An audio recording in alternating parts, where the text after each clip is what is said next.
Hello दोस्त। आप देख रहे हैं क्लियर बीपीएससी चैनल, जहां पे हम बीपीएससी से संबंधित सभी मुद्दों पर चर्चा करते हैं। हम लोग करंट अफेयर की सीरीज पे चर्चा कर ही रहे हैं। आने वाले दिनों में हम विषय पर भी चर्चा करेंगे। और करंट अफेयर की सीरीज में हम लोग जनवरी देख चुके हैं, जिसमें से यहाँ पे हम लिखते हैं कि जनवरी देख चुके हैं। उसके बाद हम लोग फरवरी देख चुके हैं, मार्च और फिर अप्रैल। इतना हम लोग देख चुके हैं। इसमें हम लोग राष्ट्रीय अंतर्राष्ट्रीय के साथ बिहार स्पेशल का भी सीरीज देख चुके हैं, और इससे बाहर क्वेश्चन जाएगा नहीं। 90 से 95% का हम दावा करते हैं कि यहाँ से क्वेश्चन बनेंगे इस वीडियो से। तो आप लोग फॉलो करते रहिए, शेयर और सब्सक्राइब कीजिए क्लियर बीपीएससी चैनल को। और करंट अफेयर का आप ये वीडियो देखिएगा तो उसके अलावा आपको 90 से 95% क्वेश्चन बीपीएससी के एग्जाम में मिलेंगे ही। आपको ये करंट अफेयर का जो सीरीज है बीपीएससी एग्जाम के साथ साथ सीडीपीओ का एग्जाम और बिहार एसआई दरोगा का एग्जाम और बिहार एसएससी सचिवालय के एग्जाम में बहुत ही इंपॉर्टेंट है। कल हम मई 2022 के पार्ट 1 पे चर्चा किए थे। आज हम लोग मई 2022 के पार्ट 2 पे चर्चा करेंगे और देखते हैं कि क्या क्या करंट अफेयर बनने की संभावना है मई 2022 से। आज के वीडियो में आप लोग से उम्मीद है कि आप लोग क्लियर बीपीएससी यूट्यूब चैनल को शेयर और सब्सक्राइब करते होंगे। टेलीग्राम चैनल ज्वाइन नहीं हो रहा है, स्टॉक पड़ा हुआ है। आप लोग टेलीग्राम चैनल ज्वाइन नहीं कर रहे हैं, यहाँ पे ज्वाइन कीजिए। आप लोग को बहुत फ़ायदा मिलेगा, आपको डायरेक्ट हमसे इंटरेक्ट करने का मौका मिलेगा। और फेसबुक और इंस्टाग्राम चैनल को लाइक और फॉलो कीजिए। और ऐसे ही आप लोग यूट्यूब चैनल को शेयर करते रहिए। आप लोग शेयर करते हैं, सब्सक्राइब करते हैं, हमारा वीडियो देखते हैं, ज़्यादा लोगों तक पहुँचाते हैं, हमें अच्छा लगता है। हम आपके लिए अच्छा से नया प्रोग्राम लेकर आएंगे। तो चलते हैं न्यूज़ की तरफ और देखते हैं कि मई 2022 के महीने में बीपीएससी के परीक्षा के सवाल इर्द गिर्द बनाए जाएंगे, उससे क्या क्या क्वेश्चन बनने की संभावना है। तो कल हम लोग 30 क्वेश्चन तक देखे थे, आज हम उससे आगे देखेंगे। तो उसमें पहला नंबर है 31 नंबर की दिल्ली गाजियाबाद मेरठ, ये 3 जगह है, दिल्ली से गाजियाबाद और गाजियाबाद से मेरठ के बीच 85.12 किलोमीटर रूट पर regional rapid transit system RRTS train चलाया जाएगा।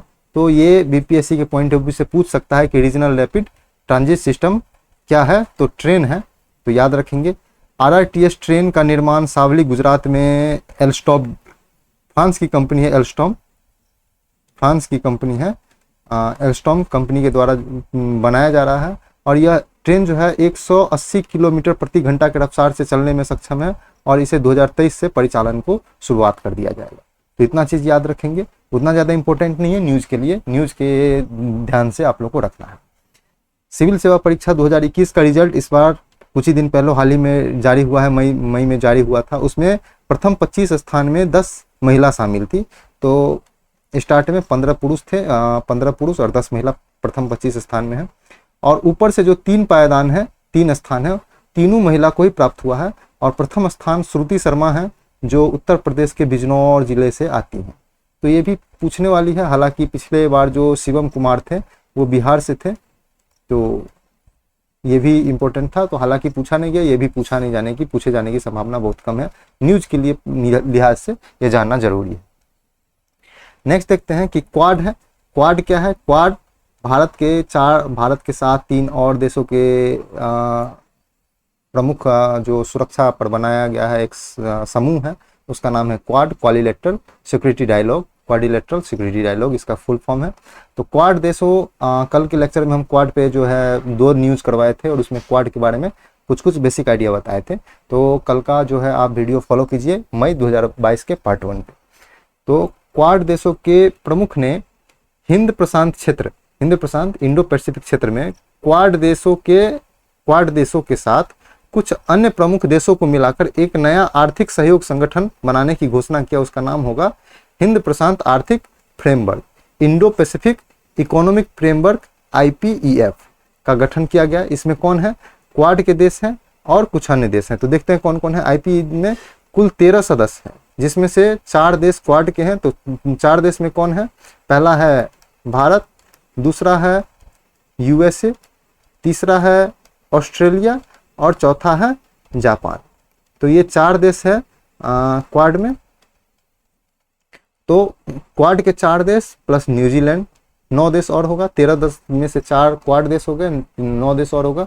तो पहला न्यूजीलैंड, दूसरा सिंगापुर, तीसरा ब्रुनई, चौथा दक्षिण कोरिया, पांचवा मलेशिया, छठा इंडोनेशिया, सातवां वियतनाम और आठवां थाईलैंड और नौवां फिलीपींस। तो इन 9 देश plus 4 Bharat, USA, Australia, Japan, 13 देश मिलाकर के हिंद प्रशांत आर्थिक framework, Indo Pacific economic framework नामक कुछ एक आर्थिक सहयोग संगठन का स्थापना किया है। तो बहुत इंपॉर्टेंट है बीपीएससी के लिहाज से ये भी आई। नेक्स्ट देखेंगे कि राजीव कुमार को देश का 25वां मुख्य चुनाव आयुक्त, चीफ इलेक्शन कमिश्नर बनाया गया है, जो सुशील चंद्रा का स्थान लेंगे। इससे पहले सुशील चंद्रा थे, इनके रिटायर हो जाने के बाद ये बने हैं कौन, राजीव कुमार। राजीव कुमार फरवरी 2025 तक पद पर रहेंगे। तो 2024 का जो लोकसभा चुनाव होने वाला है ये इन्हीं के देखरेख में होने वाला है। मुख्य चुनाव आयुक्त का कार्यकाल कितना होता है, 6 वर्ष या 65 वर्ष, दोनों में से जो भी पहले पूरा हो जाए तो उसके बाद वो रिटायर हो जाएंगे। पहले 65 वर्ष पूरा हो गया तो उसमें रिटायर हो जाएंगे, या 6 वर्ष पूरा हो गया और 65 वर्ष पूरा नहीं हुआ तो रिटायर हो जाएंगे। तो पहले दोनों में से कोई पूरा हो जाए, या तो 6 वर्ष पूरा हो जाए या तो 65 वर्ष, रिटायर हो जाते हैं। तो ये राजीव कुमार फरवरी 2025 तक अपने पद पर बने रहेंगे। नेक्स्ट देखते हैं कि कोविड-19 कोरोना के कारण भारत बांग्लादेश के बीच ट्रेन चल रहा था, उसका परिचालन बंद कर दिया, ट्रेन का परिचालन बंद कर दिया गया था कोरोना के कारण। उसे फिर से स्टार्ट किया गया है। भारत और बांग्लादेश के बीच कुल 3 ट्रेन चलाया जाता है। तो पहला ट्रेन चलता है कोलकाता और ढाका के बीच, जिसका नाम है मैत्री एक्सप्रेस। इसको 29 मई से शुरू कर दिया गया। हालांकि ये मैत्री एक्सप्रेस 2008 से ही चल रहा है भारत बांग्लादेश के बीच। दूसरा है कोलकाता खुलना जगह, और ढाका ये बांग्लादेश का नाम, जगह का नाम है, खुलना भी बांग्लादेश की जगह का नाम है। इसके बीच चलता है बंधन एक्सप्रेस। इसको भी 29 मई से शुरू कर दिया गया और इसे 2017 से चलाया जा रहा है, याद रखेंगे। और तीसरा है न्यू जलपाईगुड़ी और ढाका के बीच मिताली एक्सप्रेस। इसे 1 जून से शुरू किया गया। ये जो मिताली एक्सप्रेस है इसे कुछ ही दिन पहले 2021 में ही इसे शुरू किया गया था, 2021 में शुरू किया गया था। हालांकि इसका परिचालन शुरू नहीं हुआ था, तो 1 जून से ही शुरू किया गया है इसको, मिताली एक्सप्रेस को। नेक्स्ट देखते हैं लोकसभा अध्यक्ष कौन है, ओम बिरला जी हैं। ओम बिरला ने लोकसभा के 3 समिति का अध्यक्ष को पुनर्निर्वाचित किया है। जो पहले थे उन्हीं को निर्वाचित कर दिया। तो 3 समिति कौन कौन है जानते हैं। लोक लेखा समिति बहुत इंपॉर्टेंट समिति है, इनके अध्यक्ष हैं अधीर रंजन चौधरी, कांग्रेस से हैं। इंडिया में जो है एक परंपरा चलती आ रही है कि लोक लेखा समिति का अध्यक्ष जो है विपक्ष से ही होगा, तो इसलिए विपक्ष के जो अधीर रंजन चौधरी हैं वो लोक लेखा समिति के अध्यक्ष हैं। दूसरा है प्राक्कलन समिति, इनका अध्यक्ष है गिरीश बापाटा जो बीजेपी से आते हैं। तीसरा है लोक उपक्रम प्रसमिति और इसका अध्यक्ष है संतोष कुमार गंगवार, ये फिलहाल मंत्री भी हैं, ये बीजेपी से आते हैं। तो इन तीनों को पुनर्नियुक्त किया गया है, पहले भी यही थे और फिर से इनको नियुक्ति करके बना दिया गया। देखते हैं कि मई 2022 में प्रमुख नियुक्तियां क्या क्या थी जो बीपीएससी के पॉइंट ऑफ व्यू से इंपॉर्टेंट है। तो कैंपबेल विल्सन एयर इंडिया जो सरकार बेच दी है, एयर इंडिया के मैनेजिंग डायरेक्टर, कहने का मतलब है MD and CEO, chief executive officer, इसको नियुक्त किया गया है कि इसको कैंपबेल विल्सन। उसके बाद देखते हैं कि डॉक्टर राजीव रंजन एवं डॉक्टर सीताकांत पटनायक, इन दोनों को भारतीय रिजर्व बैंक के नए कार्यकारी निर्देशक बनाया गया है, आरबीआई के नए कार्यकारी निर्देशक बनाया गया। तो ये भी बहुत इंपॉर्टेंट है। नेक्स्ट है टेड्रोस घेब्रेयेसस, इसको विश्व स्वास्थ्य संगठन WHO के महानिदेशक के पद पर पुनर्निर्वाचित किया गया। ये पहले भी थे, फिर से इनको महानिदेशक का पद दिया गया है। ये मूलतः इथियोपिया देश के हैं, टेड्रोस घेब्रेयेसस, ठीक है। नेक्स्ट है कि विनय कुमार सक्सेना को दिल्ली का उपराज्यपाल बनाया गया है। आप लोग को पता होगा दिल्ली में उपराज्यपाल है। इससे पहले अनिल बैजल थे, अनिल बैजल के रिटायरमेंट के बाद विनय कुमार सक्सेना को दिल्ली के उपराज्यपाल बनाया गया है। नेक्स्ट है जमशेद बी पारदीवाला और सुधांशु धुलिया, इन दोनों को सुप्रीम कोर्ट का न्यायाधीश बनाया गया है। तो इतना नियुक्ति याद रखेंगे। तो बढ़ते हैं आगे, देखते हैं नेक्स्ट न्यूज क्या है। नेक्स्ट न्यूज है अमेरिका के कोलंबिया विश्वविद्यालय द्वारा, अमेरिका में कोलंबिया विश्वविद्यालय है, उसके द्वारा पुलित्जर पुरस्कार 2022 की घोषणा किया गया है। और यह पुरस्कार जो है पुलित्जर पुरस्कार पत्रकारिता के क्षेत्र में दिया जाता है, साहित्य के क्षेत्र में, ड्रामा के क्षेत्र में और संगीत के क्षेत्र में, 4 क्षेत्र में यह पुरस्कार दिया जाता है। कुल इस बार कुल जो है 15 पुरस्कार पत्रकारिता में दिया गया और 7 पुरस्कार को जो है ड्रामा, संगीत और साहित्य तीनों को मिलाकर के 7 पुरस्कार दिया गया और पत्रकारिता में 15 पुरस्कार दिया गया। पत्रकारिता का जो है फीचर फोटोग्राफी श्रेणी में भारत के राइटर चैनल, भारत का एक राइटर चैनल है, राइटर चैनल के 4 पत्रकार को दिया गया फीचर फोटोग्राफी में। उसमें है पहला दिवंगत दानिश सिद्दीकी, इनका मौत हो गया था अफगानिस्तान में तालिबान और अफगानिस्तान के सरकार के जो झड़प चल रहा था उसमें इनको गोली लगने से मौत हो गई थी, तो ये मर चुके हैं। तो दिवंगत दानिश सिद्दीकी, दूसरा है अदनान अबीदी, तीसरा है सना इरशाद मट्टू और चौथा है अमित दवे। इनको पुलित्जर पुरस्कार में बहुत ही इंपॉर्टेंट न्यूज है। पुलित्जर पुरस्कार अपने आप में बहुत ही बड़ा सम्मान होता है, बहुत ही बड़ा पुरस्कार है। इसको फीचर फोटोग्राफी श्रेणी में इन चारों को राइटर चैनल के हैं पत्रकारिता का पुरस्कार दिया गया। हालांकि दानिश सिद्दीकी को रोहिंग्या समस्या की कवर करने के लिए, रोहिंग्या समस्या का रिपोर्टिंग करने के लिए 2018 में यह पुरस्कार दिया जा चुका था, इससे पहले भी। लेकिन इन वर्ष इन 4 को जो है यह प्राइज किस कारण दिया गया? कोविड-19 के कारण जो मौत हुई थी उस मौत को सामने लाने के लिए इन चारों को यह फीचर फोटोग्राफी श्रेणी का पुरस्कार दिया गया। दानिश सिद्दीकी का जो है मौत तालिबान और अफगान सेना के युद्ध में झड़प में मार दिया गया और इस पुरस्कार में $15,000 की राशि प्रदान की जाती है। तो इतना पॉइंट आप लोग याद रखेंगे, इसमें से कोई भी पॉइंट छोड़ने वाला नहीं है। बीपीएससी में कहीं से भी क्वेश्चन पूछा जा सकता है, इसको आप इंपोर्टेंट करके पढ़ सकते हैं, ये बहुत ही इंपॉर्टेंट पॉइंट हो सकता है। नेक्स्ट देखते हैं कि भारत की आशा कार्यकर्ता जो गांव के क्षेत्र में होते हैं, आशा कार्यकर्ता, उनको विश्व स्वास्थ्य संगठन WHO का ग्लोबल हेल्थ लीडर्स अवार्ड 2022 से सम्मानित किया गया है। तो ये अपने आप में VVI न्यूज है, इससे प्रश्न बनने की संभावना 99% आ जाता है। तो ये याद रखेंगे, भारत के आशा कार्यकर्ता को विश्व स्वास्थ्य संगठन के ग्लोबल हेल्थ लीडर्स अवार्ड 2022 से सम्मानित किया गया। नेक्स्ट देखते हैं कि 2004 में भौतिक नोबेल प्राइज विजेता फ्रैंक विल्जेक जो अमेरिका के हैं, उनको टेम्पल्टन पुरस्कार 2022 देने की घोषणा हुआ है। टेम्पल्टन पुरस्कार 2022 किसको दिया जाएगा? Frank Wilczek. बहुत ही इंपॉर्टेंट प्राइज है, याद रखेंगे। इसमें $1.5 मिलियन, लगभग 15 लाख डॉलर से ज्यादा की राशि इसमें दिया जाता है। और यह प्राइज जो है विज्ञान के आध्यात्मिक मिश्रण के खोज के लिए दिया जाता है। तो याद रखेंगे, टेम्पल्टन पुरस्कार किसको दिया गया? भौतिक नोबेल प्राइज विजेता फ्रैंक विल्जेक जो अमेरिका से आते हैं, उनको दिया गया। नेक्स्ट देखते हैं, नेक्स्ट न्यूज क्या है कि साहित्य के क्षेत्र में अंतर्राष्ट्रीय बुकर पुरस्कार 2022 भारत की प्रसिद्ध लेखिका गीतांजलि श्री का उपन्यास रेत समाधि है। और रेत समाधि का जो है अंग्रेजी अनुवाद किया है डेजी रॉकवेल नामक एक लेडीज ने, और अंग्रेजी अनुवादक पुस्तक का नाम है टॉम्ब ऑफ सैंड। तो टॉम्ब ऑफ सैंड को जो है अंतर्राष्ट्रीय बुकर पुरस्कार 2022 के लिए चुना गया, और जबकि रेत समाधि का यह इंग्लिश अनुवाद है, इसलिए इस पुरस्कार के लिए इनको चुना गया। पुरस्कार का चयन जो है अंग्रेजी अनुवाद के लिए किया गया है, टॉम्ब ऑफ सैंड को लिए। जो राशि मिलेगी वो दोनों बराबर में बांटी जाएगी, दोनों में रेत समाधि के जो लेखक है ओरिजिनल गीतांजलि श्री और अनुवादक टॉम्ब ऑफ सैंड के डॉजी रॉकवेल, इन दोनों में बांटी जाएगी। यह पुरस्कार जो है किसी उपन्यास, किसी भी क्षेत्रीय लैंग्वेज के उपन्यास को अंग्रेजी अनुवाद में अगर कोई किया है और वह पुस्तक बहुत अच्छा है, उसके लिए अंतर्राष्ट्रीय बुकर पुरस्कार दिया जाता है। तो याद रखेंगे, अंग्रेजी अनुवाद किया हो कोई आदमी, उसी को दिया जाता है। 50,000 पाउंड की राशि लेखक को दिया जाता है, जो दोनों में इस बार वर्ष बांटा जाएगा। इस बार इसको आप VVI कर लीजिए या 100% ये पढ़ लीजिए, यहाँ से क्वेश्चन 1 बनना तय है, एक क्वेश्चन फिक्स है, बनेगा ही बनेगा, किसी भी रूप में बनेगा। अगला देखते हैं कि मई 2022 में प्रमुख निधन में से परीक्षा के लिहाज से कौन सा इंपॉर्टेंट है? तो शेख खलीफा बिन जायद अल नहयान जो है UAE के राष्ट्रपति हैं, यूनाइटेड अरब अमीरात के राष्ट्रपति हैं, उनका निधन हो गया। और दूसरा है प्रसिद्ध गायक, one of the most singer India के कृष्ण कुमार पुन्नाथ जो KK के नाम से फेमस है, उनका निधन हो गया था हार्ट अटैक से। तो इतना बात याद रखने का चीज है, आप लोग इस पे ध्यान देंगे, याद रखेंगे इसको।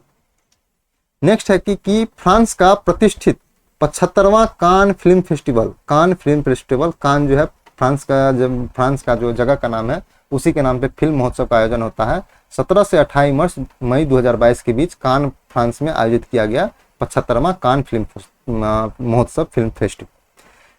इस वर्ष ये इसलिए VVI इम्पोर्टेंट हो जाता है क्योंकि इस बार भारत को कंट्री ऑफ ऑनर का दर्जा दिया गया था इसमें, तो बहुत ही इंपॉर्टेंट पॉइंट है।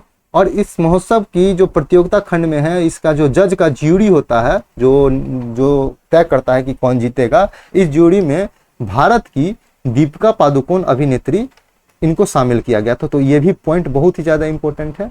बाकी सर्वश्रेष्ठ फिल्म पाम डियोर पुरस्कार ट्रायंगल ऑफ सैंडनेस फिल्म का नाम है, निर्देशक का नाम है रूबेन ओस्टलैंड, स्वीडन के हैं ये, तो ये भी ध्यान रखेंगे। उसके बाद सर्वश्रेष्ठ निर्देशक पार्क चान वुक को मिला है जो दक्षिण कोरिया से आते हैं और उनका फिल्म था डिसीजन टू लीव, इसके लिए दिया गया। सर्वश्रेष्ठ अभिनेत्री जार अमीर इब्राहिमी थी जो फिल्म होली स्पाइडर में काम की थी, इन्हीं के लिए इनको दिया गया। और सर्वश्रेष्ठ अभिनेता सांग कांग हो को दिया गया जो दक्षिण कोरिया से हैं और फिल्म ब्रोकर में इन्होंने काम किया था। तो इस पे हम लोग ध्यान रखेंगे, लेकिन इस दोनों पॉइंट को भारत को कंट्री ऑफ ऑनर का दर्जा दिया गया था और ज्यूरी में भारत की दीपिका पादुकोण शामिल हुई थी 75वां कान फिल्म फेस्टिवल में जो फ्रांस के हैं। ये बहुत ही इंपॉर्टेंट है, इसको VVI इंपॉर्टेंट करके आप लोग पढ़ सकते हैं। अगला न्यूज देखते हैं कि मई 2022 में प्रमुख दिवस BPSC के लिहाज से जो जिसके इर्द गिर्द प्रश्न बनाए जा सकते हैं क्या क्या। तो पहला है 1 मई को अंतर्राष्ट्रीय श्रम दिवस मनाया जाता है, तो इंपॉर्टेंट है। 3 मई को प्रेस स्वतंत्रता दिवस मनाया जाता है, यह भी इंपॉर्टेंट है। 14 मई को विश्व प्रवासी पक्षी दिवस मनाया जाता है और 22 मई को अंतर्राष्ट्रीय जैव विविधता दिवस मनाया जाता है। 30 मई को हिंदी पत्रकारिता दिवस मनाया जाता है और 31 मई को सॉरी यहाँ पे 31 मई होगा, इसको विश्व तंबाकू निषेध दिवस मनाया जाता है। तो आप लोग को प्रेस स्वतंत्रता दिवस याद रखना है, अंतर्राष्ट्रीय श्रम दिवस याद रखना है और ये प्रवासी पक्षी याद रखिए। हालांकि इसमें इस वर्ष इस महीने में जो भी दिवस है ये 5-6 ये बहुत इंपॉर्टेंट है, क्वेश्चन बन सकता है यहाँ से, पूरा चांस तो नहीं है लेकिन याद रखिएगा आप लोग कि यहाँ से क्वेश्चन बढ़ने की पूर्ण संभावना है। नेक्स्ट है नेपाल की शेरपा कामी रीता रिकॉर्ड 26वीं बार एवरेस्ट पर चढ़ाई की है। ये पुरुष है शेरपा कामी रीता, उन्होंने 26वीं बार रिकॉर्ड माउंट एवरेस्ट पर चढ़ाई की है। हालांकि महिला में यह रिकॉर्ड 10वीं बार नेपाल की ही लहाकपा शेरपा को मिला हुआ है, 10 बार माउंट एवरेस्ट पर चढ़ाई कर चुकी है। तो ये न्यूज के हिसाब से जानने के लिए इंपॉर्टेंट है, BPSC में क्वेश्चन यहाँ से ये पॉइंट से नहीं बनाया जाएगा। नेक्स्ट है प्रमुख पुस्तक एवं उसके लेखक कौन कौन है। तो मोदी @20 ड्रीम मीट डिलीवरी सुधा मूर्ति और नंदन नीलकेनी के द्वारा लिखा गया पुस्तक है, तो याद रखेंगे, ये पूछा जा सकता है। लिविंग माउंटेन ये भी बहुत इंपॉर्टेंट पुस्तक है, अमिताभ घोष बहुत फेमस राइटर है इंडिया के, इनके द्वारा लिखा गया है। रिस्ट एश्योर्ड ये आत्मकथा है, किसका आत्मकथा है, गुंडप्पा विश्वनाथ का आत्मकथा है, तो याद रखेंगे ये चीज। और ये बहुत इंपॉर्टेंट है, how to prevent the next pandemics, ये पूछा भी जा चुका है, फिर से पूछ सकता है, बिल गेट्स द्वारा लिखा पुस्तक है। उसके बाद द मैजिशियन ऑफ माजदा पुस्तक का लेखक है अश्विन गांधी। और उसके बाद बहुत ही इंपॉर्टेंट पुस्तक India's strategy for an uncertain world, जो भारत के वर्तमान विदेश मंत्री हैं S जयशंकर, उनके द्वारा लिखा गया है। और इस पुस्तक का ध्यान आप लोग याद रखेंगे, ट्रिम डाउन डेविड वाल्डकी के द्वारा लिखा गया है। तो इसमें से S जयशंकर वाली पुस्तक को आप लोग फोकस करेंगे, बिल गेट्स वाली पुस्तक को फोकस करेंगे, अमिताभ घोष और मोदी जी वाला जो नंदन नीलकेनी सुधा मूर्ति लिखे हुए उनको याद रखेंगे। हालांकि ये गुंडप्पा विश्वनाथ का भी पूछा जा सकता है, हालांकि कुछ भी पूछा जा सकता है, अश्विन गांधी का भी पूछा जा सकता है, लेकिन इस पे फोकस प्रश्न बनने की ज्यादा संभावना है। नेक्स्ट देखते हैं कि एवरेस्ट शिखर पर चढ़ने वाले प्रथम भारतीय दंपति हैं डॉक्टर हेमंत ललित चंद्र देवबा और उनकी पत्नी डॉक्टर सुब्रही बेन। ये दोनों ने माउंट एवरेस्ट पर चढ़ाई की है, प्रथम दंपति हैं, भारतीय दंपति हैं, इसलिए इंपॉर्टेंट है, आप लोग इसको याद रखेंगे, इससे क्वेश्चन पूछा जा सकता है, इस पे ध्यान रखेंगे। नेक्स्ट न्यूज है कि अमेरिका के फ्लोरिडा यूनिवर्सिटी के वैज्ञानिक ने चंद्रमा से लाया गया जो मिट्टी था उसमें पौधा उगाने में सफलता प्राप्त कर ली है। तो पूछा जा सकता है कि किस ग्रह से लाए गए मिट्टी में हाल ही में पौधा उगाने पर सफलता प्राप्त की है, तो चंद्रमा के लाए गए मिट्टी पे पौधा उगाया गया, कौन उगाया? अमेरिका के फ्लोरिडा यूनिवर्सिटी में उगाया गया। अगला न्यूज़ देखते हैं कि उत्तर प्रदेश की अनु रानी जो जेवलियन थ्रो खिलाड़ी हैं, वो इंडियन ओपन जेवलियन थ्रो, जिसको भाला फेंक भी कहते हैं, उसमें इतना मीटर थ्रो करके वो पदक जीत चुकी हैं। तो इसमें सिर्फ इतना याद रखना है कि अनु रानी जो है जेवलियन थ्रो की खिलाड़ी है, भाला फेंक की खिलाड़ी। पूछा जा सकता है कि अनु रानी का संबंध किस खेल से है, तो जेवलियन थ्रो भाला फेंक से है। इस बार भाला फेंक पे क्वेश्चन बनना लाजमी है। अगला देखते हैं कि 15 बार के विजेता चीन को फाइनल में हराकर दक्षिण कोरिया ने 29वां उबेर कप किससे संबंधित है? महिला बैडमिंटन से उबेर कप जीत चुकी है। तो दक्षिण कोरिया ने चीन को हरा करके 29वां उबेर कप महिला बैडमिंटन कप जीत चुकी है और दक्षिण कोरिया ने यह कप दूसरा बार जीता है। तो बहुत इंपॉर्टेंट न्यूज है। हालांकि इस पे पूछने की संभावना उतना नहीं है जितना अगला न्यूज से है। अगला न्यूज में है कि 14 बार के विजेता है इंडोनेशिया, उसको फाइनल में हराकर भारत ने अपना प्रथम बार थॉमस कप पुरुष बैडमिंटन कप जीता है। तो महिला कप का जो बैडमिंटन कप है उसका नाम है उबेर कप और पुरुष का जो बैडमिंटन कप है उसका नाम है थॉमस कप। और भारत इससे पहले कभी नहीं जीता था, इस बार प्रथम बार जीता है इंडोनेशिया में। इंडोनेशिया को हरा करके, इंडोनेशिया जबकि 14 बार का चैंपियन है, उसको हरा करके प्रथम बार जीता है भारत। तो इसको 100% यहाँ से क्वेश्चन आना तय है। तो इसको याद रखिए, इससे क्वेश्चन एक बनेगा ही बनेगा।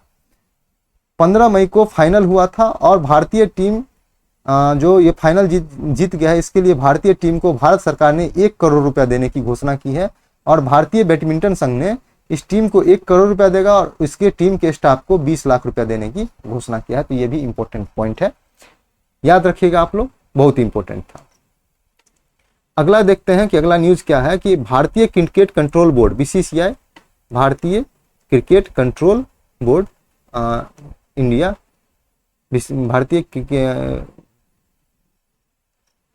क्रिकेट कंट्रोल बोर्ड इंडिया के द्वारा महिला का चौथा T20 चैलेंज क्रिकेट कप 2022 का आयोजन पुणे में किया हुआ, जिसमें सुपरनोवा ने वेलोसिटी को 4 रन से हरा करके तीसरी बार विजेता बनी है।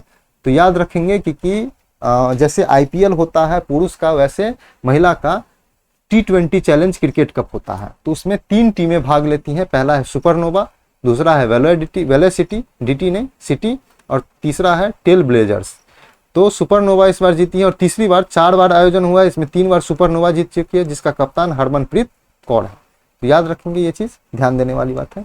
अगला है कि पुरुष का 11वां हीरो कप हॉकी टूर्नामेंट 23 मई से 1 जून 2022 के बीच हुआ इंडोनेशिया के जकार्ता में, याद रखेंगे, जिसमें दक्षिण कोरिया ने मलेशिया को हराकर खिताब जीता है और भारत तीसरा स्थान पर रहा था।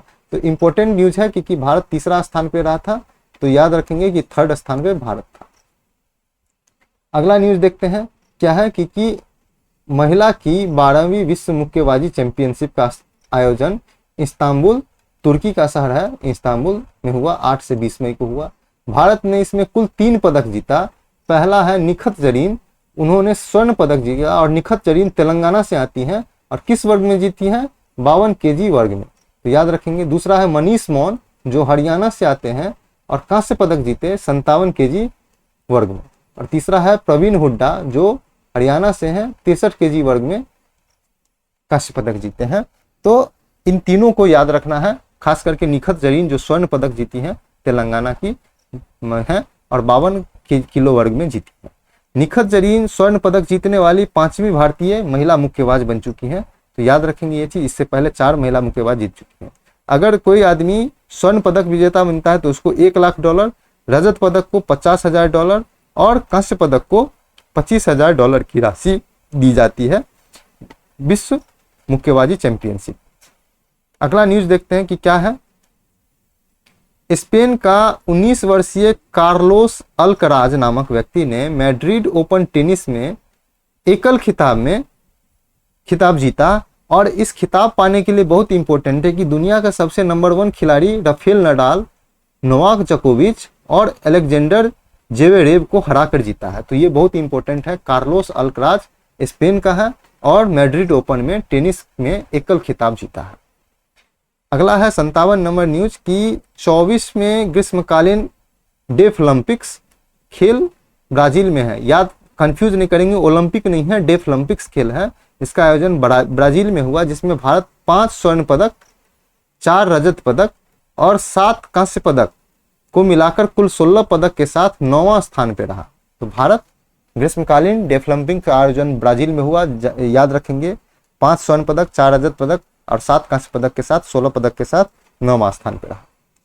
अब नेक्स्ट न्यूज देखते हैं कि भारत की पैरा कैनोइंग विश्व कप में प्राची यादव ने 200 मीटर स्पर्धा में कांस्य पदक जीती है और इस प्रतियोगिता में यह भारत का प्रथम पदक है।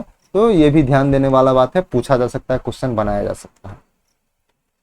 अगला न्यूज देखते हैं कि भारतीय क्रिकेट कंट्रोल बोर्ड बीसीसीआई द्वारा 15वां आईपीएल का आयोजन 26 मार्च से लेकर के 29 मई 2022 के बीच किया गया था और इस आईपीएल में प्रथम बार जो 2 टीम शामिल हुआ था, उसमें प्रथम बार आईपीएल खेल रहा गुजरात टाइटंस ने राजस्थान रॉयल्स को हरा करके अपना प्रथम खिताब भी जीत गया। तो प्रथम बार ये गुजरात टाइटंस भाग लिया था। गुजरात टाइटंस के कप्तान हैं हार्दिक पांड्या और इस आईपीएल में 2 नए टीम को शामिल किया गया था। पहला है गुजरात टाइटंस और दूसरा है लखनऊ सुपर जायंट्स। तो गुजरात टाइटंस इस बार खिताब जीता। विजेता को 20 करोड़ रुपए की राशि मिलती है और उपविजेता को 13 करोड़ रुपए की राशि मिलती है। तो याद रखेंगे इसमें। और इस सत्र में जो 15वां आईपीएल हुआ था, उसमें 8 शतक और 1 हैट्रिक विकेट लिया गया था। इस फाइनल मैच का जो आयोजन है नरेंद्र मोदी स्टेडियम अहमदाबाद में हुआ था 29 मई को। तो इतना चीज याद रखिएगा, यहाँ पे क्वेश्चन बनाया जा सकता है। पूर्ण बनाने की संभावना तो नहीं बनती है, लेकिन बनाया जा सकता है, क्योंकि गुजरात टाइटंस पहला बार खेल रहा है और पहला बार जीत गया। तो गुजरात टाइटंस के बारे में पूछा जा सकता है, या नहीं तो ये भी पूछा जा सकता है कि इस बार कुल कितने टीम थे। पहले 8 टीम खेला करता था और ये गुजरात टाइटंस और लखनऊ सुपर जायंट्स की 2 टीम शामिल होने के बाद इस बार 10 टीमों का आईपीएल हुआ था। तो ये भी पूछ सकता है कि 2 नई टीम कौन कौन से हैं, गुजरात टाइटंस और लखनऊ सुपर जायंट्स। नेक्स्ट है सबसे ज्यादा रन का खिताब ऑरेंज कैप राजस्थान के बल्लेबाज हैं जोस बटलर, उनको मिला। और सबसे ज्यादा विकेट लेने का खिताब है पर्पल कैप, वो राजस्थान के गेंदबाज युजवेंद्र चहल को दिया गया। और फ्लेयर प्ले अवार्ड जो है का गुजरात टाइटंस को यह सम्मान मिला। और इमर्जिंग प्लेयर जो है उमरान मलिक हैं, वो हैदराबाद टीम से खेलते हैं, इनको दिया गया उमरान मलिक को। हालांकि उमरान मलिक का जो है मूल घर जो है जम्मू एंड कश्मीर का है, हैदराबाद की टीम से खेलता है। अगला न्यूज है कि भारतीय आर्किटेक्ट बालाकृष्ण दोषी, बहुत ही महत्वपूर्ण नाम है, उनको ब्रिटेन का रॉयल गोल्ड मेडल सम्मान 2022 दिया गया है। तो इंपॉर्टेंट पॉइंट है कि किसको ब्रिटेन का रॉयल गोल्ड मेडल सम्मान दिया गया है, तो बालाकृष्ण दोषी को। तो याद रखेंगे, बालाकृष्ण दोषी का नाम पूछ सकता है। नेक्स्ट देखते हैं आसानी नाम का जो चक्रवाती तूफान आया था, कहां पे आया था, बंगाल की खाड़ी में आया था और भारत के आंध्र प्रदेश को, उड़ीसा को और वेस्ट बंगाल, पश्चिम बंगाल को यह चक्रवाती तूफान टच किया, यहाँ पे तबाही मचाया था। तो नाम क्या था, आसानी नाम था। आसानी नाम का चक्रवाती तूफान था, कहां पे आया था, बंगाल की खाड़ी में, आंध्र प्रदेश, उड़ीसा और वेस्ट बंगाल में। अगला पॉइंट देखते हैं कि अगला पॉइंट में है, अगला न्यूज में भारतीय रेलवे ने भारत गौरव टूरिस्ट ट्रेन योजना के तहत प्रथम धार्मिक तीर्थ के लिए श्री रामायण यात्रा ट्रेन की शुरुआत की है। भारतीय रेलवे ने भारतीय गौरव टूरिस्ट ट्रेन योजना के तहत श्री रामायण यात्रा ट्रेन की शुरुआत की है, जो 8000 किलोमीटर की यात्रा पूरा करेगा 8 दिन में। और इसमें बिहार के जो है सीतामढ़ी को भी शामिल किया गया है। आप लोग को पता होगा कि सीतामढ़ी में सीता जी का जन्म हुआ था, इसलिए इसको रामायण सर्किट जो शुरू किया गया है उसमें भी यह सीतामढ़ी शामिल है। और इसमें जो श्री रामायण यात्रा ट्रेन शुरू किया गया, इसमें भी सीतामढ़ी को शामिल करके रखा गया है। तो जो आदमी तीर्थयात्री जाएंगे उनको सीतामढ़ी का भी दर्शन कराया जाएगा। नेक्स्ट है भारतीय पुरातत्व सर्वेक्षण के द्वारा राखीगढ़ी स्थल है हड़प्पा सभ्यता का, राखीगढ़ी हरियाणा राज्य में आता है। वहां पे उत्खनन कराया गया और उसमें 5000 वर्ष पूर्व आभूषण निर्माण की फैक्ट्री का अवशेष मिला है, घर के अवशेष मिला है, बर्तन मिला है और रॉयल सील मिला है। तो राखीगढ़ी कहाँ पे है ये पूछा जा सकता है, हरियाणा में है। हड़प्पा सभ्यता का स्थल है राखीगढ़ी हरियाणा। वहां से पूछा जा सकता है कि हाल ही में हड़प्पा सभ्यता के किस जगह पर आभूषण निर्माण की फैक्ट्री के अवशेष प्राप्त हुए हैं, तो राखीगढ़ी हरियाणा का। नेक्स्ट न्यूज है कि भारतीय नौसेना ने डीआरडीओ के साथ मिलकर novel antiship missile short range का सफल परीक्षण किया। ये उतना इंपॉर्टेंट नहीं है, इस न्यूज के चलते है, इस लोग को आप लोग ध्यान रखना है, याद नहीं रखना है इसको। नेक्स्ट है कि कान फिल्म फेस्टिवल, अभी अभी कान का बात किए थे, कान फिल्म फेस्टिवल में प्रस्तुति देने वाला मेमे खान भारत का प्रथम लोक गायक बना। लोक गायक है मेमे खान के नाम से। ये कान फिल्म फेस्टिवल जो हुआ था 75वां कान फिल्म फेस्टिवल फ्रांस में, उसमें मेमे खान ने अपना प्रस्तुति दिया था। अगला है फ्रांस के प्रधानमंत्री जीन कास्टेक्स का त्याग पत्र दे दिए वो प्रधानमंत्री के पद से। उसके बाद जो फ्रांस के राष्ट्रपति है इमैनुअल मैक्रो ने एलिजाबेथ बोर्न को नया प्रधानमंत्री, फ्रांस का नया प्रधानमंत्री नियुक्त किया है। तो फ्रांस में जो है राष्ट्रपति का पद इंपॉर्टेंट होता है, जो इमैनुअल मैक्रो है। अपना लोग के यहाँ भारत में प्रधानमंत्री का पद जो है महत्वपूर्ण होता है। अगला न्यूज देखते हैं कि एस्टोनिया के नेतृत्व में 11 देशों का संयुक्त प्रशिक्षण सैन्य अभ्यास हेडगे होंग 2022 का आयोजन एस्टोनिया में किया गया और भारत इसमें भाग नहीं लेता है, तो इसलिए ये न्यूज उतना ज़्यादा इंपॉर्टेंट नहीं है। हालांकि पूछ सकता है कि हेडगे होंग 2022 क्या है, तो एक युद्ध अभ्यास है, एस्टोनिया के नेतृत्व में 11 देशों का है, इसलिए जानना जरूरी है। अगला न्यूज है फिलीपींस के नए राष्ट्रपति के तौर पे फर्डिनांड बांगबांग मार्कोस को नियुक्त किया गया है। फर्डिनांड बांगबांग मार्कोस को फिलीपींस का नया राष्ट्रपति नियुक्त किया गया है। हालांकि ये उतना इंपॉर्टेंट नहीं है क्योंकि फिलीपींस से अभी भारत का उतना ज़्यादा कोई यात्रा वगैरह हुआ नहीं था, तो इसलिए क्वेश्चन बनने की संभावना बहुत कम है। अगर कोई राजनीतिक या राजनयिक यात्रा फिलीपींस का होता तो यहाँ से क्वेश्चन बनने की संभावना बढ़ जाती। अगला न्यूज देखते हैं कि 72वां राष्ट्रमंडल खेल का आयोजन 28 मई से 8 अगस्त 2022 में बर्मिंघम जो इंग्लैंड के शहर है वहाँ पे प्रस्तावित है, वहाँ पे खेला जाएगा। 72वां राष्ट्रमंडल खेल का आयोजन 28 जुलाई से 8 अगस्त के बीच बर्मिंघम इंग्लैंड में होगा। अगला न्यूज है कि वेनेजुएला की 112 वर्षीय व्यक्ति हैं, उनका नाम है जुआन विसेंट मोरा। जुआन विसेंट मोरा 112 वर्ष की हैं और सबसे ज़्यादा आयु के लिए जिंदा रहने के लिए Guinness world book of record में उनका नाम शामिल किया गया है। तो बहुत इंपॉर्टेंट न्यूज है, याद रखेंगे। नेक्स्ट है चीन का एक शक्तिशाली टेलीस्कोप है जिसका नाम है सुनतियान। तो चीन ने इस सुनतियान को 2023 में प्रक्षेपण करने की योजना बना लिया है। तो आप लोग याद रखेंगे कि सुनतियान क्या है, तो एक टेलीस्कोप है, चीन के द्वारा 2023 में इसको प्रक्षेपण किया जाएगा। अगला न्यूज के तौर पे देखते हैं कि अमेरिका के अभिनेत्री मार्लिन मुनरो उनकी एक पेंटिंग है जिसका नाम है शॉर्ट सांगे ब्लू मार्लिन।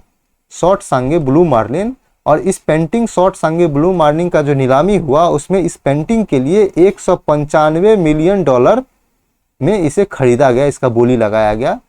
अभिनेत्री का नाम है मार्लिन मुनरो और उनकी पेंटिंग का नाम है शॉर्ट सांगे ब्लू मार्लिन। तो बहुत इंपॉर्टेंट है, पूछ सकता है कितना में बिक्री हुआ है, नीलामी कितना लगाया। अगला देखते हैं कि 8वीं सदी में एक जम्मू कश्मीर में वंश था, उसका नाम था कारकोट वंश और उसके राजा थे ललितादित्य मुक्तापिड। तो ललितादित्य मुक्तापिड कारकोट वंश से हैं, जम्मू कश्मीर के हैं, 8वीं सदी से हैं।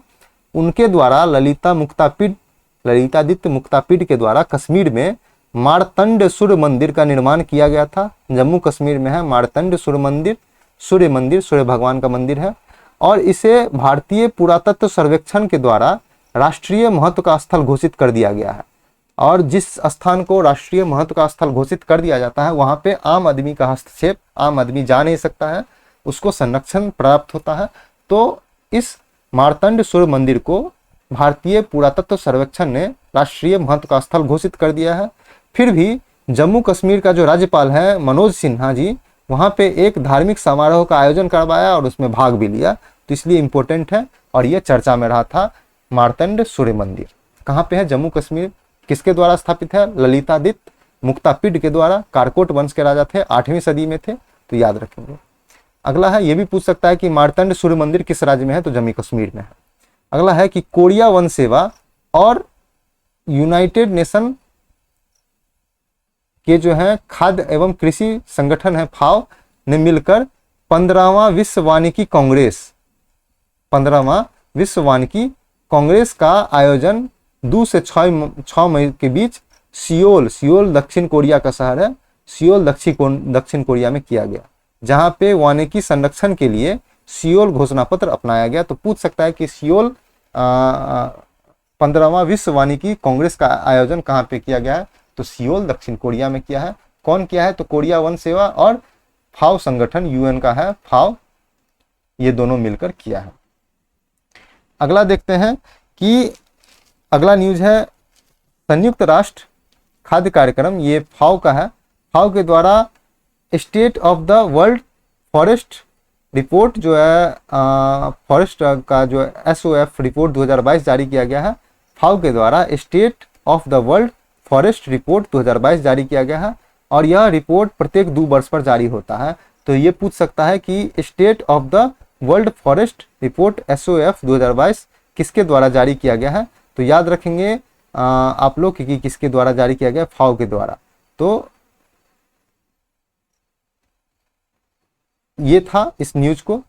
अगला न्यूज देखते हैं हम लोग कि वर्ल्ड इकोनॉमिक फोरम विश्व आर्थिक मंच ने फॉरेस्ट इफेक्टिव एनर्जी ट्रांजिशन 2022 नामक रिपोर्ट जारी किया है, जिसमें पर्यावरण स्थिरता, ऊर्जा सुरक्षा, ऊर्जा न्याय और सामर्थ्य, कितना सामर्थ्य है पर्यावरण को बचाने के लिए, इसके कार्यवाही पर बल देता है।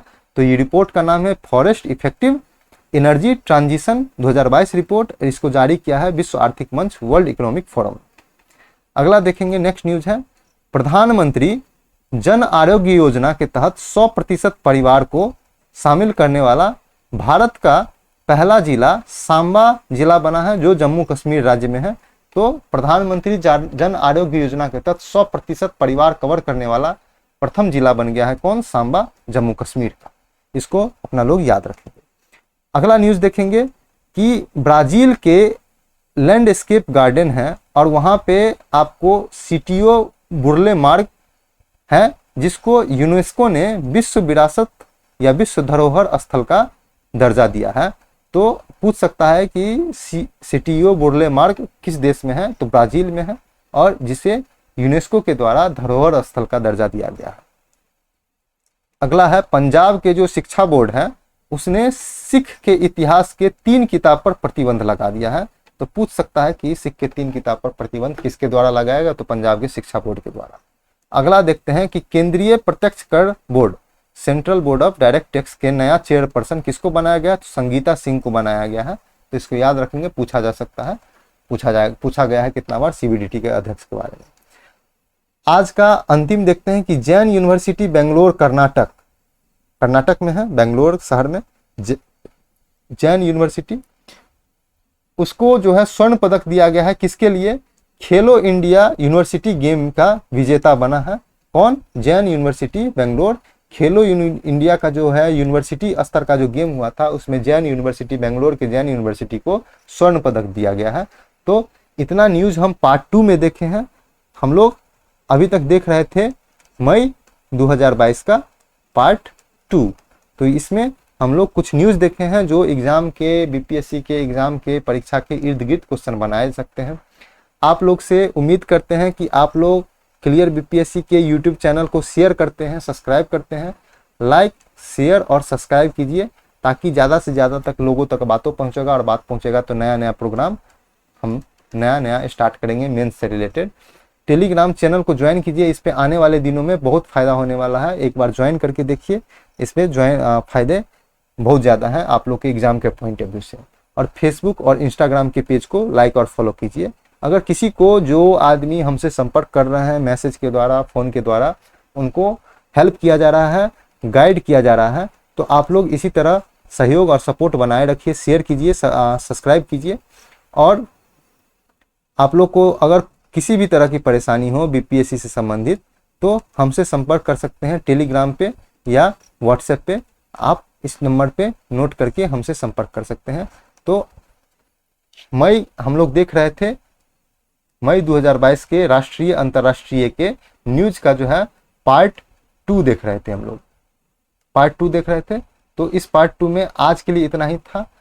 Thank you so much.